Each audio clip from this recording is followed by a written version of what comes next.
Madam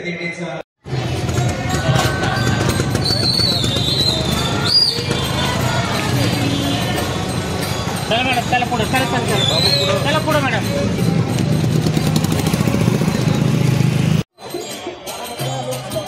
खाली बघा व्यवस्थित या.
साहित्य संमेलनाचं या ठिकाणी जोरदार टाळ्या वाजवूया. टाळ्या वाजवत राहा आणि वाजवत राहा. अजूनही काही कृती या ठिकाणी पेटवल्या जात आहेत. सर्व आपण साहित्य पवित्र आत्मा यांच्या नावे हे प्रभू परमेश्वरा आजच्या शुभ सकाळी तो आम्हा सर्वांना मराठी मिशनच्या या प्रांगणात एकत्र आणलेला आहेस. या मिशनचा 112वा वर्धापन दिन मोठ्या उत्साहाने आनंदाने साजरा होत आहे आणि याच प्रसंगाचं औचित्य साधून पहिलं ग्रामीण साहित्य संमेलन इथं संपन्न होत आहे. तू आम्हाला तुझ्या नावाने एकत्र आणला आहेस त्याबद्दल आम्ही तुझे आभार मानतो. तुझ्या नावाला धन्यवाद देतो. प्रभू तुझं कार्य तुझी स्वार्था लेखनाद्वारे काव्याद्वारे आमच्या इतर बांधवांना देता यावी यासाठी तू आमची निवड केली आहेस. या संमेलनाद्वारे आमच्यामध्ये अधिकाधिक तरुण वर्ग सामील व्हावा. त्यांनी तुझं स्वार्थेचं कार्य आपल्या लेखणीद्वारे करावे आणि ख्रिस्ताचा खरा प्रकाश आमच्या देशात वेगवेगळ्या ठिकाणी पोहोचावा असा कृपाशीर्वाद तू आम्हा सर्वांना दे. आज आम्ही जे ह्या संमेलनात सहभागी होत आहोत आणि जे आपल्या भाषणाद्वारे आपल्या व्याख्यानाद्वारे आम्हाला मार्गदर्शन करणार आहेत त्या सर्वांवर तुझा कृपा आशीर्वाद पाठव. त्यांना तुझ्या पवित्र आत्म्याची प्रेरणा दे आणि हा संपूर्ण कार्यक्रम आम्ही तुझ्या हाती सोपवतो. तू त्याचा चालक मालक हो.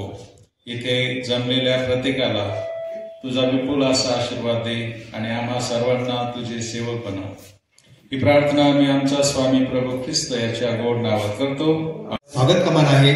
स्वागत कमानीवर आपण कृष्णाजी सांगळे यांचं नाव त्या ठिकाणी नमूद केलेलं आहे. आदरणीय कृष्णाजी सांगळे यांचा परिचय या ठिकाणी श्रीयुत सलमान गायकवाड सर करून देणार आहे. आज जो कार्यक्रम आहे हा मिशन जयंतीचा 212वा मिशन जयंती आहे आणि हा कार्यक्रम मराठी मिशनच्या वतीने आम्ही हा साजरा करत आहोत. आजचा हा कार्यक्रम त्याचं ब्रीदवाक्य आहे प्रेम सेवा लोभासावं आणि ह्या ब्रीदवाक्याने मराठी मिशन हे काम करत आहे. आजच्या मला कार्यक्रमामध्ये आणखी खूप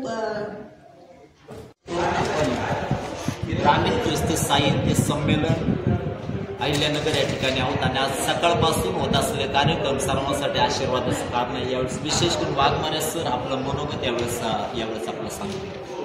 आज मराठी मिशनच्या जयंतीच्या निमित्ताने मराठी मिशन आणि साप्ताहिक उपदेशक यांनी हे ग्रामीण साहित्यिकांच्या दृष्टिकोनातून हे साहित्य संमेलन आयोजित केलं होतं. या साहित्य संमेलनाला महाराष्ट्रातील वेगवेगळ्या स्तरातून ग्रामीण भागातील तसे शहरी भागातील सर्व साहित्यिक ख्रिस्ती साहित्यिक जे आहेत त्या साहित्यिकांनी या साहित्य संमेलनाला आपली उपस्थिती दर्शवलेली आहे. या साहित्य संमेलनामध्ये खऱ्या अर्थाने ख्रिस्ती समाजाचे जे प्रश्न आहेत सध्या आणि वेगवेगळे जी क्षेत्र आहेत ज्यामध्ये खऱ्या अर्थाने ख्रिस्ती समाजाने येणाऱ्या दिवसांमध्ये काम करणं गरजेचं आहे त्या दृष्टिकोनातून विचारमंथन झालेलं आहे. अनेकांनी आपले शोधनिबंध सादर केलेले आहेत, कथन या ठिकाणी केलेलं आहे, कवितांचं सादरीकरण या ठिकाणी केलेलं आहे, धार्मिक गीतांचा कार्यक्रम देखील या ठिकाणी झालेला आहे. या दृष्टिकोनातून आपले विचार हे इतरांपर्यंत कसे पोहोचवता येईल यासाठी या साहित्य संमेलनाने एक चांगलं व्यासपीठ या सर्व ग्रामीण भागातील साहित्यिकांसाठी उपलब्ध करून दिलं. त्याबद्दल खऱ्या अर्थाने मी मराठी मिशन साप्ताहिक उपदेशकचे मी अभिनंदन करतो की त्यांनी हे अशा स्वरूपाचं जे व्यासपीठ आहे नवोदित जे साहित्यिक आहे त्यांचं देखील त्यांच्यासाठी साहित्य व्यासपीठ निश्चित स्वरूपाने त्यांनी उपलब्ध करून दिल्याबद्दल मी त्यांचे आभार मानतो. आणि अशा स्वरूपाचे जे काही साहित्य संमेलनं आहेत ते अधिक व्यापक व्हावेत, अधिक ठिकाणी व्हावेत असं मी या ठिकाणी देवाकडे प्रार्थना करतो. आणि हे साहित्य संमेलन परमेश्वराने आशीर्वादित केलं त्याबद्दल परमेश्वराचे खूप खूप आभार मानतो. तर कांबळे सर आपलंही मनोगत त्यावेळेस तुम्ही देऊ शकता. वेळाभावी मी काही जास्त बोलत नाही, परंतु विक्रम गायकवाड साप्ताहिक उपदेशक आणि त्यांची टीम त्याचप्रमाणे मराठी मिशन यांनी आजचा जो एक अभिनव उपक्रम चालू केलेला आहे की जो महाराष्ट्रात प्रथमच ख्रिस्ती ग्रामीण साहित्य संमेलनाद्वारे त्यांनी इथं सुरू केलेलं आहे. आलेल्या सर्व पाहुण्यांचे त्याचप्रमाणे भाग घेतलेल्या सर्वांचे मी मनपूर्वक आभार मानतो. आणि असेच कार्यक्रम विशेषतः मी वाघमारे सरांचे आभार मानतो की त्यांनी आपले विचार अत्यंत परखडपणे मांडले आहेत. कारण मी सुद्धा एक परखड विचार मांडणारच आहे, परंतु त्यांचे विचार मला खरंच भावले. आणि अशी लोक जर आपल्या ख्रिश्चन समाजात पुढं आली तर ख्रिस्ती तरुणांचं निश्चितच पुढील काळात भवितव्य चांगलं राहील अशी मी परमेश्वराला प्रार्थना करतो. नक्कीच सर, नक्कीच सर. आपल्यामध्ये दैनिक राज आनंद यांचे सर्व शिंदे सर आहेत ते देखील आपलं मनोगत यावेळेस आपल्यामध्ये सांगतील. या ठिकाणी मराठी मिशन आणि साप्ताहिक समुपदेशक याच्या संयुक्तमध्ये ख्रिस्ती ग्रामीण संमेलन आयोजित करण्यात आलं. अतिशय चांगला आणि प्रामाणिक प्रयत्न झालेला आहे. त्याच्यामध्ये अनेक वक्त्यांनी, अनेक लेखकांनी अनेक प्रकारचे विचार मांडले आहे. हा ख्रिस्ती समाज कसा धार्मिकतेकडे आणि कसा तो चर्चमध्ये अटकला गेला आहे, हा चर्चच्या बाहेर थोडासा समाज आला पाहिजे, हा शिक्षित झाला पाहिजे, वेगवेगळ्या पदावरती तो गेला पाहिजे, तरुणांना योग्य ती अशी दिशा मिळाली पाहिजे. आणि ह्या देशातून सर्व कुटुंब, सर्व तरुण पिढी, सर्व महिला, सर्व ख्रिस्ती समाजाविषयी याच्यातून चांगला संदेश गेला पाहिजे. ख्रिस्ती साहित्य समाजासमोर आलं पाहिजे. ग्रामीण आणि शहरी याची दरी निर्माण झाली नाही पाहिजे. ख्रिस्त समाज हा एकच आहे आणि ख्रिस्त समाजात अनेक दडलेले साहित्यिक आहेत, लेखक आहेत, कवी आहेत, संपादक आहेत. यांच्यासाठी हे आज चांगल्या प्रकारे एक व्यासपीठ निर्माण करून दिलं आहे. या संयोजकाचे, आयोजकाचे खरोखर मनापासून मी आभार मानतो. अशीच ख्रिस्ती संमेलन वारंवार होत जावेत. ह्या जिल्ह्यातून त्या जिल्ह्यात, त्या जिल्ह्यातून दुसऱ्या जिल्ह्यात, शहरातून ग्रामीण भागामध्ये जावं.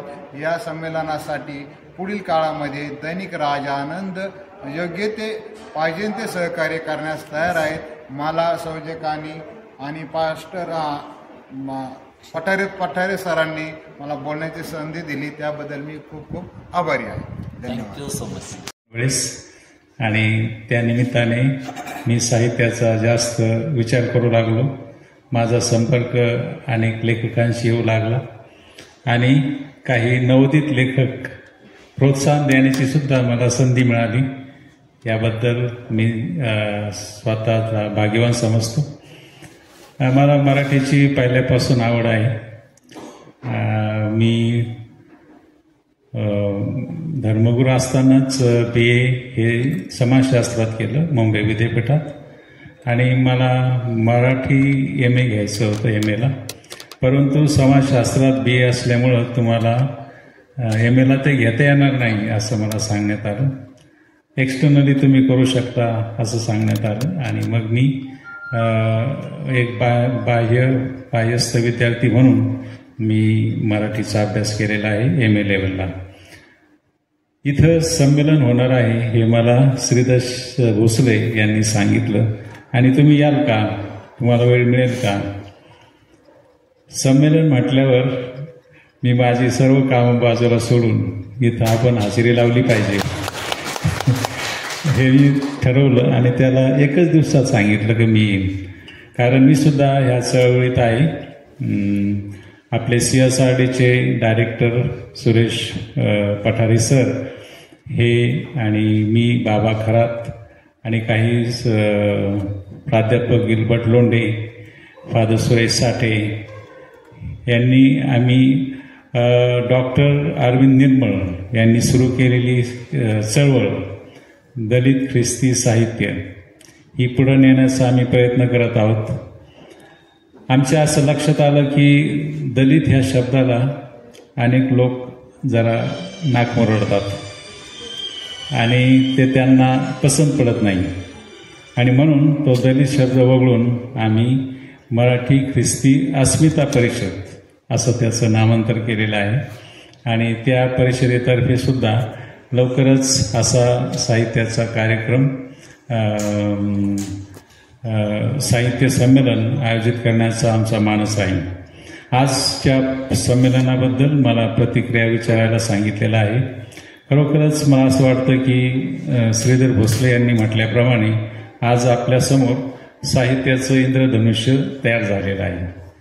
त्यामध्ये काव्य संमेलन आहे, त्यामध्ये शोधनिबंध आहेत.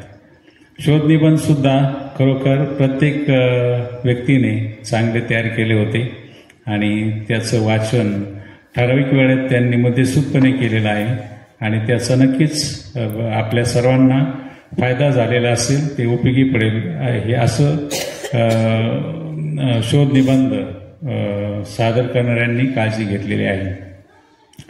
कवी संमेलन तर लाजवाब. प्रत्येक कवीने आपली कविता सुंदररित्या सादर केली आणि त्याची पुन्हा एक प्रचिती आली की आपल्या समाजामध्ये किती चांगले लेखक आहेत, कवी आहेत, साहित्यिक आहेत आणि त्यांना असं व्यासपीठ उपलब्ध होणं महत्त्वाचं आहे. कितीतरी वर्षांनी एखादं संमेलन होतं आणि मग आपण एकत्र येतो आणि त्यामुळं आपल्याला आपल्या समाजात जे साहित्यिक आहेत, जे लेखक कवी आहेत, त्यांना व्यक्त व्हायला संधी मिळत नाही आणि ते समाजापर्यंत जाऊन पोहोचत नाहीत. असा जो उत्सव असतो त्याद्वारे ही एक संधी मिळत असते आणि आज ती मराठी मिशनच्या वर्धापन दिनानिमित्त आणि साप्ताहिक उपदेशक यांच्या मार्गदर्शनाने ती उपलब्ध झालेली आहे. म्हणून मी प्रथम या दोन्ही संस्थांचे मनपूर्वक आभार मानतो आणि त्यांचं अभिनंदन करतो. असंच कार्यक्रम पुढे चालू राहावेत आणि आपण सर्वांनी त्यामध्ये हिरिरीने सहभाग घ्यावा. प्रेक्षकांची संख्या वाढत जावी आणि हा साहित्याचा उत्सव असाच वेळोवेळी व्हावा. हा पाऊस 2-4 वर्षांनी एकदाच पडू नये, तो दरवर्षी पडत राहावा अशी अपेक्षा व्यक्त करतो आणि थांबतो. शीर्षक आहे त्यांच्या लेखी. त्यांच्या लेखी. मी पुस्तकांची ओझी वाहणारा भारवाही त्यांच्या लेखी. मी पुस्तकांची ओझी वाहणारा भारवाही त्यांच्या लेखी. मी बंधात पिशव्यांच्या मेंदू बंदिस्त निर्बुद्ध त्यांच्या लेखी. दिक्काला पार दृष्टी त्यांची परोपकाराचा प्रकाश पसरवणारी. दिक्काला पार दृष्टी त्यांची परोपकाराचा प्रकाश पसरवणारी. मी पाश पांघरलेला कोशमग्न शोषक विघ्न रूप त्यांच्याच लेखी. वालुकामय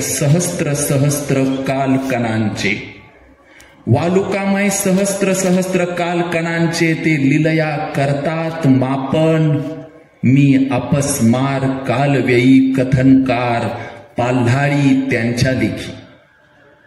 ते कर्म साधुत्व परायण ते कर्म साधुत्व परायण सर्व नीती निपुण धुरंदर मी पिळवटून पिचून शिकलेलो अडाणी त्यांच्या लेखी मी डवरलो फुललो वाचलोही ते आभादायी तेजपुंज माझे ते तारणहार शत्रुंजय निरोग ग्रीष्मतापी मी त्यांनाच ग्रहण त्यांच्या लेखी. धन्यवाद. साठी प्रभूने दुःख साहिले निष्पाप कोकऱ्याने पाप जगाच्या वाहिले कालवरीच्या वाटेवरती होते काटेच सारे कालवरीच्या वाटेवरती होते काटेच सारे तळपता सूर्य मध्यान्हीचा डोईवरी आला तळपता सूर्य मध्यान्हीचा डोईवरी आला विव्हळतयाने देह प्रभूचा झाला विव्हळतयाने देह प्रभूचा झाला कालवरीच्या वाटेवरती होते काटेच सारे कालवरीच्या वाटेवरती होते काटेच सारे काहिली झाली तव देहाची प्रभुराया काहिली झाली तव देहाची प्रभुराया धाव धाव बा मजताराया गुरुराया धाव धाव बा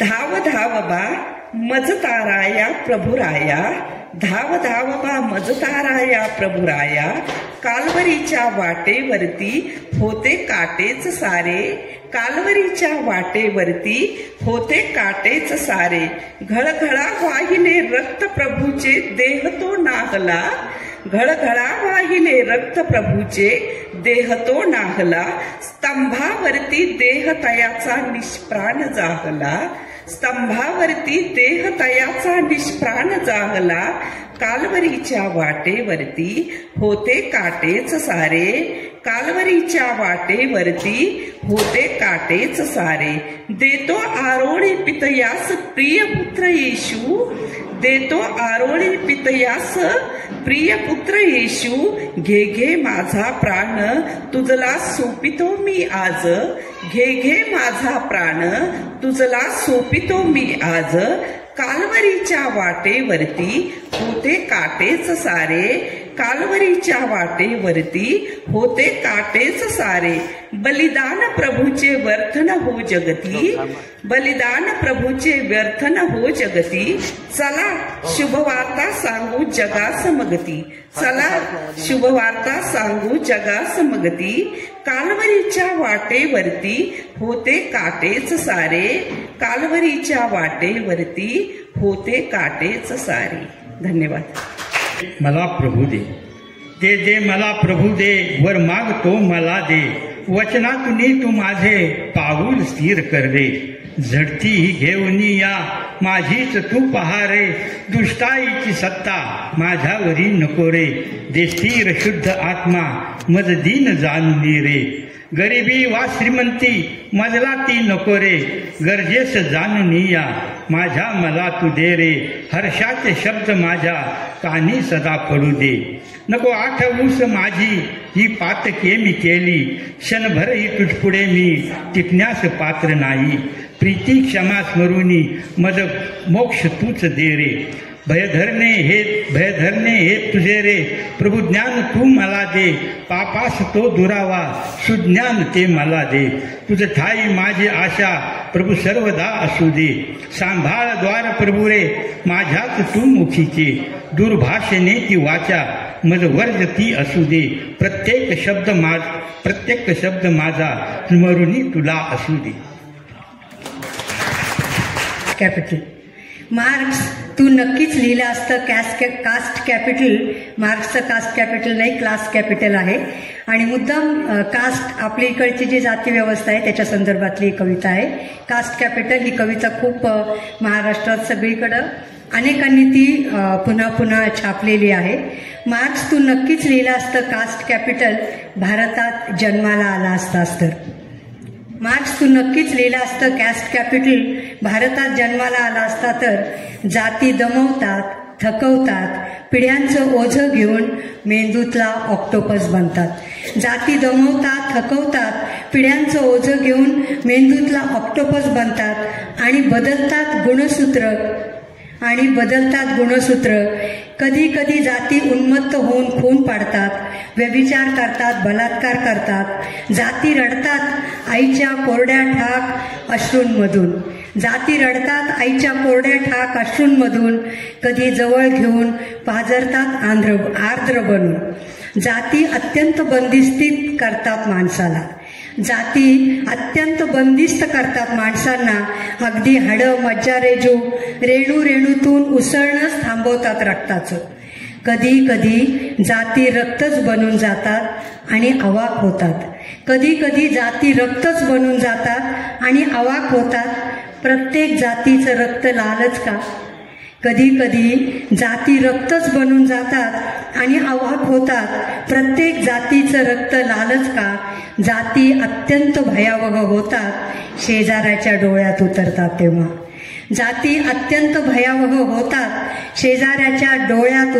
तेव्हा. कपाळावरचं गोंधळ कातडीसह उपटतात तेव्हा. जाती खूप अंतस्थ असतात हजारो वर्षांपासून. तुमचं आमचं माणूस पण पिळवटून टाकणाऱ्या जाती, बेजान माती मोलानं शरीर विकणाऱ्या जाती, बलात्कारानंतर भळाभळा रक्त ओतणाऱ्या जाती कधीच सोडत नाहीत त्यांचं अस्तित्व व्यक्त करण्याची रीत.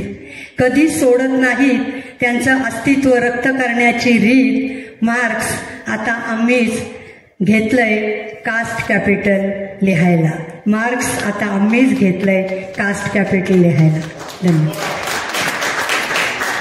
पर्णमखवली स्पर्शासन माझा समाज असावा. फुलांच्या निरागसते समान प्रत्येकाचा भाव असावा. त्या परिमला सम माझा कृत्य श्वास असावा. देवा हाच तुझा आशीर्वाद असावा. उंच पर्वतासमान माझा ध्येयवाद असावा. खळखळत्या निर्झर झऱ्यासम माझा मनोभाव असावा. चंद्र सूर्यासम आमचा समभाव असावा. देवा हाच तुझा आशीर्वाद असावा. कष्टाला आमच्या न्याय असावा. जीवनाला आमच्या शांतीचा वाज असावा. जगल्या आयुष्यात कृतज्ञतेचा ठाव असावा. देवा हाच तुझा आशीर्वाद असावा. धन्यवाद. बी आहे देवाचं वचन. त्यात मानवी जीवाच्या सामर्थ्याचे आध्यात्मिक आशीर्वाद आहे. बी आहे प्रत्येक ख्रिस्ती अंतःकरणाचे रहस्य. बी आहे आत्म्याचे प्रज्वलनाचे साधन. बी आहे अनेकांचे अंतःकरण तोलून पाहते. बी म्हणजे ख्रिस्ती माणसाचा श्वास आहे. बी म्हणजे आत्मिक कार्याचे बळ आहे. बी म्हणजे गुप्त गोष्टीचा शोध आहे. देवाने मानवाला अखिल सृष्टीची सुवार्ता बी म्हणजेच वचनाने करवायला सांगितली. तू आपले अन्न जलाशयात टाक म्हणजे बहुत वर्षाने ते तुला बहुत पटीने पाहावयास मिळेल. बी मुळेच होते अनेकांच्या अंतःकरणातील सर्व गोष्टी आचार विचाराचा उलगडा होतो.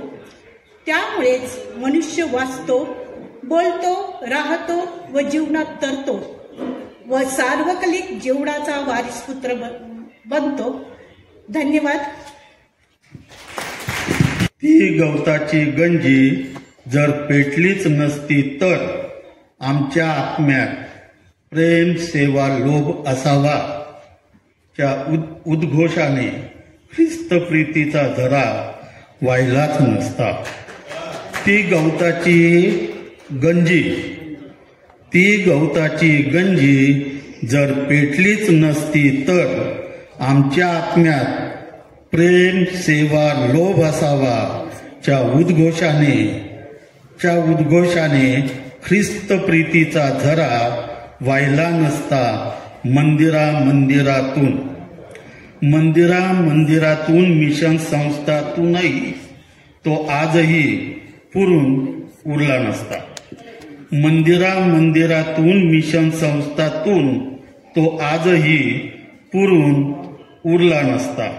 आमची ही थोर उज्ज्वल परंपरा, आमची ही थोर उज्ज्वल परंपरा उभी राहिली नसती, ऐतिहासिक अशा या आमच्या अस्मितेच्या मराठी मिशनचा झेंडा 212 वर्षे वैभवाने आम्ही मिरवला नसता.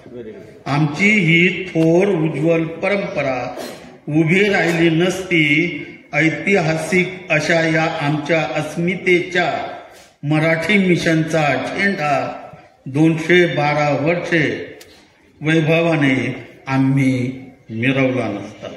आमच्या काळजात त्याच्या पाऊल खुणा करून तो गेला नसता. आमच्या काळजात त्याच्या पाऊल खुणा कोरून तो गेला नसता. इतकेच काय तर साक्षर होऊन अक्षरांच्या ओळी सजविणारी, इतकेच काय तर साक्षर होऊन अक्षरांच्या ओळी सजविणारी आज मी माझी कविता इथे सादर केली नसती आणि तुम्ही ती ऐकलीही नसती. कारण आमचा पिंड जर मिशनवर पोचला गेला नसता तर आम्ही ही मिशन जयंती आज साजरी केलीच नसती. आम्ही ही मिशन जयंती आज साजरी केलीच नसती. करुणी सेवा बंधुजनाची शिष्य करा या जगताला, करुणी सेवा बंधुजनाची शिष्य करा या जगताला. सुवार्तेची घेऊन ओझी निघाले सेवेला मिशनरी, सुवार्तेची घेऊन ओझी निघाले सेवेला मिशनरी. ख्रिस्ताची करुणी प्रार्थना निवडिली ही दुष्काळ नगरी, निवडिली ही दुष्काळ नगरी. सोसले दुःख हाल अपेष्टा तरीही न घेतली यातून माघार, सोसले दुःख हाल अपेष्टा तरीही न घेतली यातून माघार. स्वगृहाचा करुणी त्याग शोषित पीडितांना दिधला आधार, स्वगृहाचा करुणी त्याग शोषित पीडितांना दिधला आधार. गोरगरिबांची सेवा करता प्रभू संदेश पोहोचविला घरोघरी, गोरगरिबांची सेवा करता प्रभू संदेश पोहोचविला घरोघरी. फुलविला ख्रिस्ताचा मळा दिदली उपाधी यरुशलेम नगरी, फुलविला ख्रिस्ताचा मळा दिदली उपाधी यरुशलेम नगरी. करू अजूनी ख्रिस्त घोषणा त्यास कोणता खंड नसावा, करू अजूनी ख्रिस्त घोषणा त्यात कोणता खंड नसावा. एकच ठेवू ध्येय उराशी प्रेमसेवा लोभ असावा, एकच ठेवू ध्येय उराशी प्रेमसेवा लोभ असावा, प्रेमसेवा लोभ असावा. धन्यवाद. जिंदा खुदा सुनता है मेरी दुआ सदा, मुझको यकीन है कि जिंदा है खुदा, सुनता है मेरी दुआ सदा. वो सुनता है मेरी दुआ, भेजता है रूह की हवा. मुझको यकीन है कि जिंदा है खुदा, सुनता है मेरी दुआ सदा. जहां भी मैं जाऊं गीत तेरे गाऊं, जहां भी मैं जाऊं गीत तेरा गाऊं, और जहां भी मैं जाऊं गीत तेरे गाऊं. और तेरे बिना मैं जिंदगी ना जीऊं, तुम्हारे बिना खुदावन जिंदगी ना जीऊं. मुझको यकीन है कि जिंदा है खुदा, सुनता है मेरी दुआ सदा. मन में जो आस है, दिल में जो प्यास है, धड़कन है मेरी खुदावन तुझ बिन उदास है.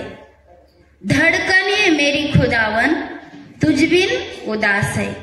मुझको यकीन है कि जिंदा है खुदा, सुनता है मेरी दुआ सदा.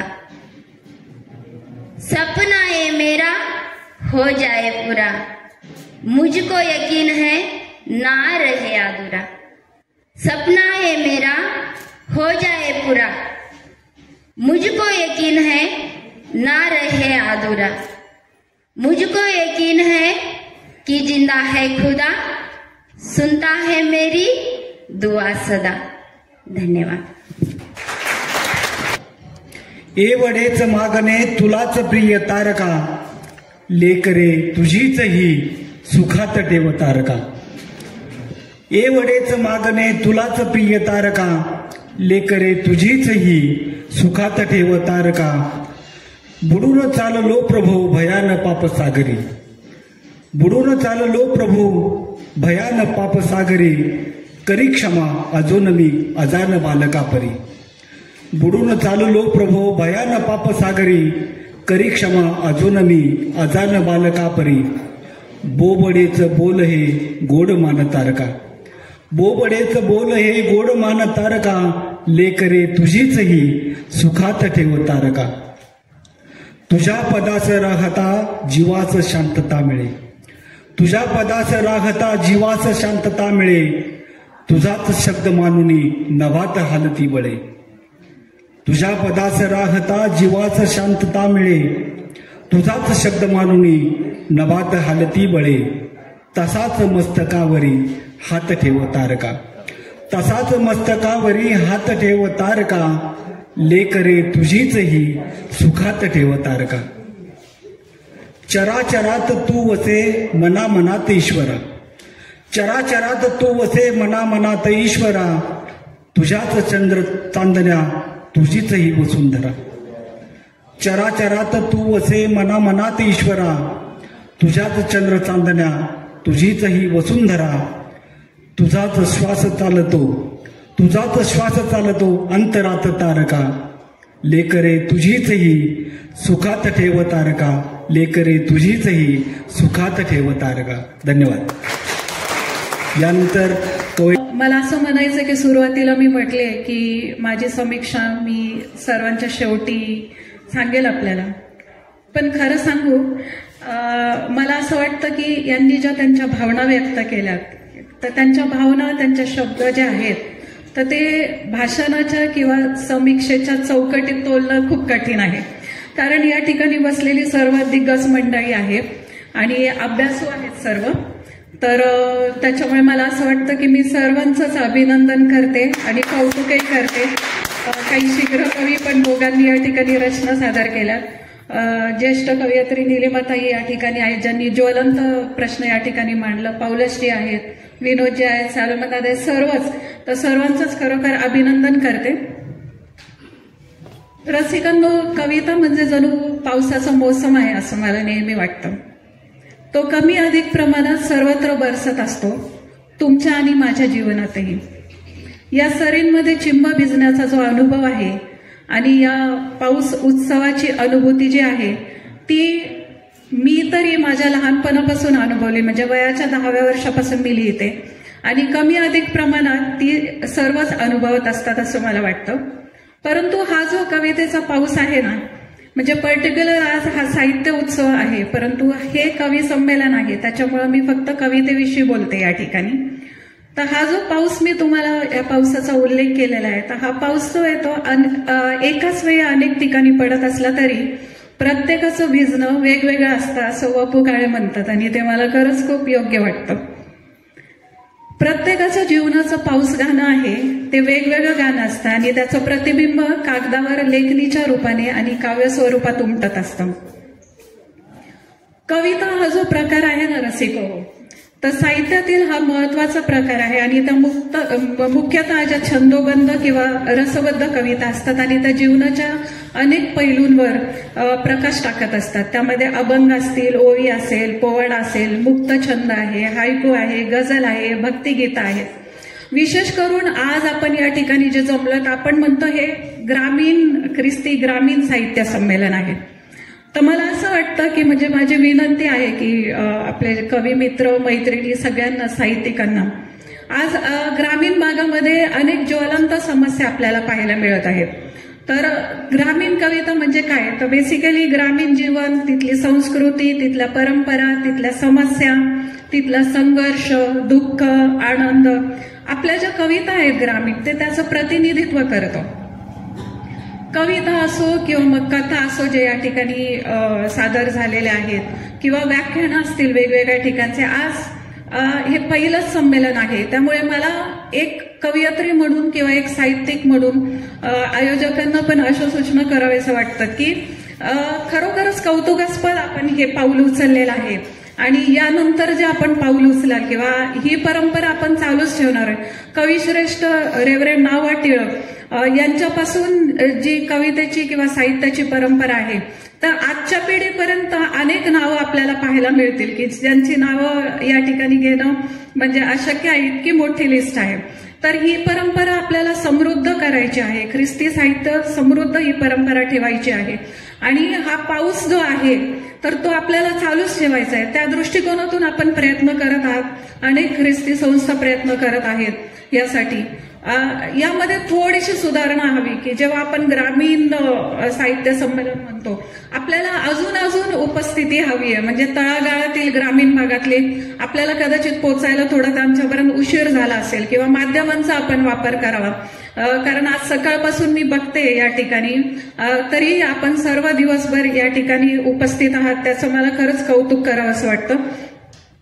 मी जसं आपल्याला म्हटलं की आज एक पत्रकार म्हणूनही मला ग्रामीण भागातल्या अनेक समस्या ज्या आपण रोजच्या वाचनात आपल्या येतं किंवा आपण मीडियामध्ये बघतो की शेतकरी आत्महत्या असतील किंवा अवकाळीचं संकट आहे, नैसर्गिक आपत्ती आहे, पिकांचं नुकसान होत आहे, हमी भाव मिळत नाही लोकांना. कधी कधी तर आपण रस्त्याने जाताना बघतो तर अक्षरशः शेतमाल तो फेकून दिलेला असतो. त्यांनी त्यासाठी ते पीक उगवण्यासाठी इतकं कष्ट केलेलं असतं, परंतु त्याचा हमी भाव त्यांना मिळत नाही. हे बघून म्हणजे खरोखरच खेद वाटतो मला. कर्जबाजारीपणा आहे, शासकीय धोरणं आहेत पण त्याची योग्य अंमलबजावणी होत नाही किंवा योग्य लोकांपर्यंत ते पोहोचत नाही. स्त्रियांचा जाच आहे ग्रामीण भागात आजही. जसं निलिमाताईंची कविता आपण ऐकली तर सुरुवातीला आपल्या या ठिकाणी सूचना झालेल्या, त्यामुळे जास्त त्याच्यावर भाष्य करत नाही, पण जातीयवाद कुठेतरी काहीतरी प्रमाणात आजही आपल्याला बघायला मिळतो आहे. किंवा जे आपले प्रतिनिधित्व आहे, जे प्रतिनिधी आपले आहेत, म्हणजे मला इच्छा आहे की मी तुमच्यातही ती बघावी. जास्त काही बोलत नाही. माझा अनन्यता हा जो काव्यसंग्रह आहे तो माझी बायोग्राफी आहे, माझं जीवनपट आहे आणि तो काव्य स्वरूपात आहे. तो गेल्या वर्षी प्रकाशित झालेला आहे. अनेक जण या ठिकाणी मला भेटले, अनेक मान्यवर भेटले ज्यांनी मला सांगितलं की तुमच्या त्या कविता खूप मनाला भिडतात. त्याच्यामुळे जाता जाता त्याच माझ्या अनन्यता या काव्यसंग्रहातल्या 2 छोट्या रचना मी आपल्यासाठी या ठिकाणी सादर करते. अनन्यता मधल्या माझ्या सगळ्या कविता शीर्षकविना आहेत. पहिली रचना सादर करते. आई अशी तू माय माझी, आई अशी तू माय माझी, दुधावरची साय जणू. आई अशी तू माय माझी, दुधावरची साय जणू. वीराण घर तुझ्या विना, दुःख माझे कुणा सांगू. आई अशी तू माय माझी, दुधावरची साय जणू. वीराण घर तुझ्या विना, दुःख माझे कुणा सांगू. भुकेल्यांना अन्न द्यावे, भुकेल्यांना अन्न द्यावे, तहानलेल्यांना पाणी. भुकेल्यांना अन्न द्यावे, तहानलेल्यांना पाणी. प्रेमासाठी आसुसल्यांना माया भरली गाणी. संस्कार तुझे रुजून ठेवलेत, संस्कार तुझे रुजून ठेवलेत, माझ्यात अशी जगतेस तू. संस्कार तुझे रुजून ठेवलेत, माझ्यात अशी जगतेस तू. विजू नये अंश म्हणून पदराखाली धरतेस तू. विजू नये अंश म्हणून पदराखाली धरतेस तू.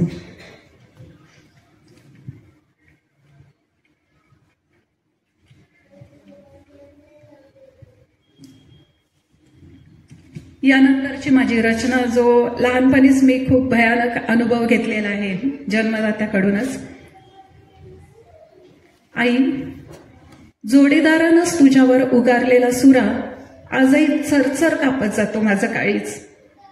आई जोडीदारानंच तुझ्यावर उगारलेला सुरा आजही चरचर कापत जातो माझं काळीच. रक्ताचे थेंब ओघळू लागतात धरणीवर, रक्ताचे थेंब ओघळू लागतात धरणीवर. आणि एका उद्ध्वस्त घराची रक्तमाता माखली कविता निनादू लागते पुन्हा आणि एका उद्ध्वस्त घराची रक्त माखली कविता निनादू लागते पुन्हा. हळूवार, अगदी हळूवार, चर्च बेलच्या संगतीनं येशू आमचा तारणहार, येशू आमचा तारणहार. धन्यवाद. या ठिकाणी मला निमंत्रित केल्याबद्दल साप्ताहिक उद्धारक आणि यांनी मिळून जे कार्यक्रम या ठिकाणी आयोजित केलेला आहे उपदेशकनी, क्षमा करा, उपदेशक आणि मराठी मिशननी, त्याबद्दल त्यांचे खरोखर अभिनंदन करावं असं वाटतं. इतकं छान व्यासपीठ आपल्याला त्यांनी निर्माण करून दिलेलं आहे. जास्त वेळ आपला घेत नाही कारण कवींचं सगळं सादरीकरण झाल्यानंतर 1-2 शब्द आपल्याशी बोलेल. उपस्थितीबद्दल आभार आणि तुमचं स्वागत. विषय दिवसाच्या नावात सांगायला असताना आम्ही जी गीताची पुस्तकं आमच्या पवित्र मंदिरामध्ये वापरतो त्याच्यामध्ये कृष्णाची सांगणे, क्रूर सांगणे या नावाने काही गीत आहेत. कोण क्रूर सांगणे, कोण कृष्णाची सांगणे, किती जणांना माहिती आहे. आम्ही त्यांची गीतं जेव्हापासून ख्रिस्ती महामंडळ्या स्थापन झाल्या तेव्हापासून, मी मंडळ्या म्हणत नाही, ख्रिस्ती महामंडळ्या जेव्हा त्या स्थापन झाल्या तेव्हापासून आम्ही ही गीतं गातो. पण त्यांच्याबद्दलची माहिती काय? 1884 साली रेव्हरंड कॅनन टेलर यांनी पहिला प्रयोग केला की जी गीतं गायली जातात चर्चेसमधून त्यावेळेस तर ती सगळी संकलित करायची. वेगवेगळ्या कवींनी लिहिलेल्या कविता किंवा ती गाणी त्यांना चाली देऊन ती सगळी संकलित करायचं काम त्यांनी सुरू केलं. त्याच्यामध्ये कितीतरी मराठी लोकांनी त्यांना सहकार्य केलं संकलन करण्याच्या काळात. परंतु ज्यावेळेस पहिला गीत संग्रह एक्लेसियाचा गीतसंग्रह तो स्थापित झाला, तो 1884 साली त्याची पहिली आवृत्ती निघाली. त्याच्यानंतरची दुसरी आवृत्ती झाली आणि ती दुसऱ्या आवृत्तीनंतर एक नाव त्या काळी समाजामध्ये फार वेगाने पसरत होतं, ते म्हणजे कृष्णाजी रत्नाकर सांगळे यांचं. आणि त्यांनी लिहिलेली जी गीतं होती ती अतिशय लोकप्रिय व्हायला लागली. पण त्या गीताचं एक वैशिष्ट्य होतं, ती सगळी मराठी छंदामध्ये होती. आणि तत्कालीन समाज आज आठवून पहा 1884 सालचा काळ असेल आणि त्या काळी मराठी छंदामध्ये की ज्या वेळेस इंग्रजी गीतांचा अनुवाद करून मराठी त्याचं रूपांतर करून चर्चेसमध्ये गायली जायची, अशा परिस्थितीमध्ये मराठी छंदातली नवीन गाणी तयार करण्याचं काम कृष्णाजी रत्नाकर सांगळे यांनी केलं. परंतु त्यावेळेस जे प्रतिथयश म्हणा किंवा नावाजलेले म्हणा किंवा ज्यांना फार मान्यता मिळाली अशा लोकांना काही ते आवडलं.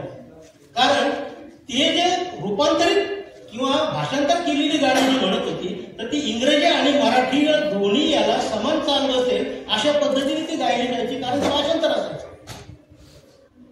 आणि यांनी जे केलं ते स्वतंत्र वेगळंच होतं. रचना मराठी आणि त्याचा स्वर मराठी, त्याची गीत रचना गेली आणि म्हणून त्याला हिंदू चालीवरती गायलेली गीतं असं उपहासाने म्हणायला सुरुवात केली.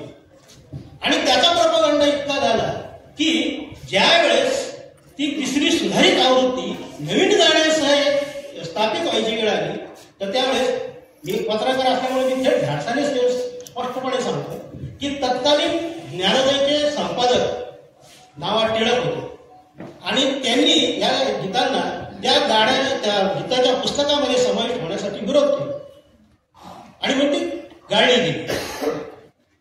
परंतु रेव्हरंड कॅनन टेलर यांना मात्र ती अतिशय भरलेली होती, कारण संकलन ते करत होते, संकल्पना त्यांची होती आणि सर्व ख्रिस्ती महामंडळांमधून ही गीतं गायली जावी, त्यातून चांगली उपासना व्हावी हा एक त्यांचा शुद्ध हेतू त्याच्यामध्ये होता.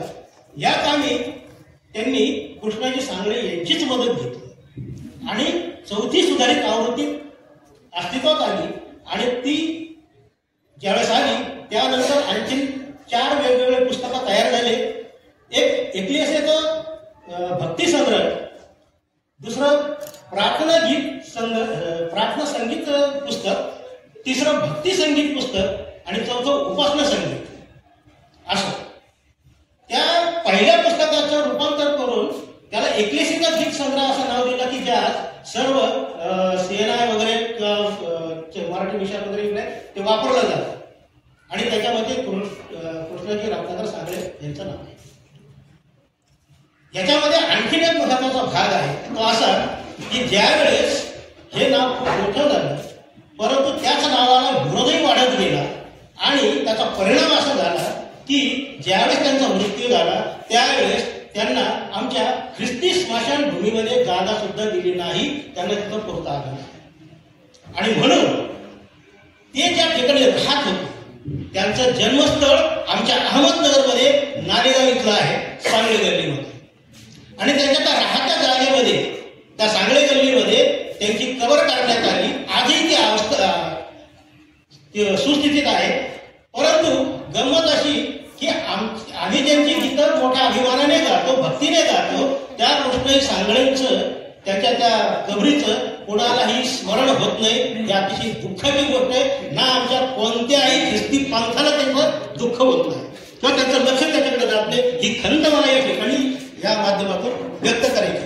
ज्यावेळेस कधी ग्रामीण ख्रिस्ती साहित्य संघाची स्थापना होईल तर माझी पहिली विनंती ही असेल की कृष्णाजी सांगळे यांच्या त्या कबरीकडे लक्ष दिलं जावं. या ठिकाणी विनंती व्यक्त करतो आणि मी थांबतो. धन्यवाद.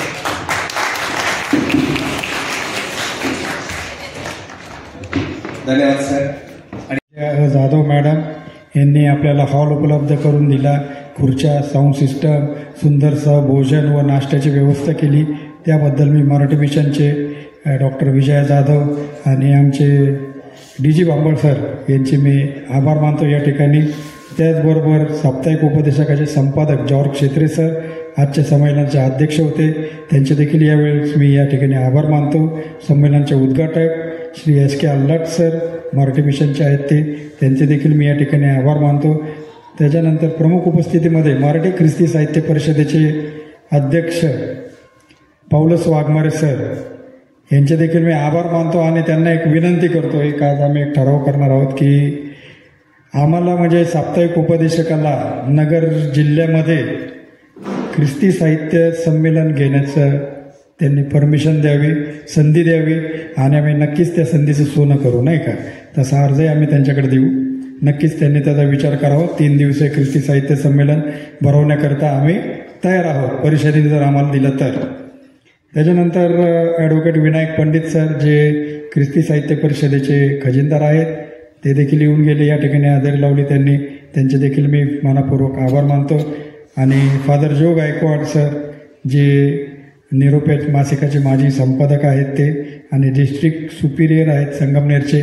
फादरांना मी सांगू इच्छितो की ही दुसरी वेळ संमेलनाची उपदेशकाच्या तुम्ही उपस्थित आहात. 2018 साली आपण संजोग लॉनमध्ये संमेलन घेतलं होतं 3 दिवसाचं साहित्य मेळावा, तो देखील मेळावा फादरांना अटेंड केला होता. यावेळेस फादर सकाळपासून आले, कालच आलेले आहेत फादर नगरमध्ये आणि सोशल सेंटरमध्ये ते थांबले होते आणि सकाळी वेळेवर ते 9 वाजता या ठिकाणी हजर राहिले आणि शेवटपर्यंत ते थांबले. त्याबद्दल मी साप्ताहिक उपदेशक परिवार व मराठी मिशनच्या वतीने त्यांचे आभार मानतो. त्याचबरोबर बूथ हॉस्पिटलचे प्रशासक श्री देवदान कळकुंबे सर हे देखील सकाळपासून या ठिकाणी उपस्थित होते.